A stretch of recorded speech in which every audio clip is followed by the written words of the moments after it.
পবিত্র ঈদ উল ফিতরের আনন্দ ভাগাভাগি করে নিতে ঝিনাইদহের হরিণাকুণ্ডে 1000 অসহায় পরিবারের মাঝে ঈদ উপহার বিতরণ করা হয়েছে। মঙ্গলবার 17 মার্চ উপজেলার রঘুনাথপুর গ্রামে শের আলী ফাউন্ডেশনের পক্ষ থেকে এই ঈদ উপহার বিতরণ করা হয়।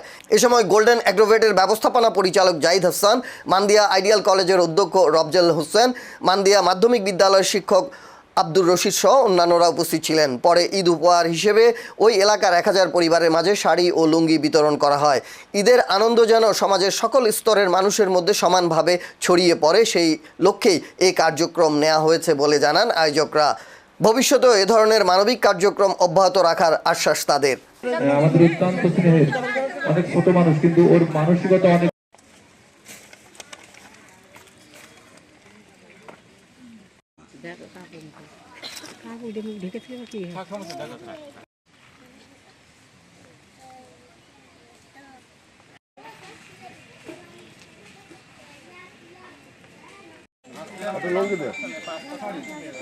লুঙ্গি আপনার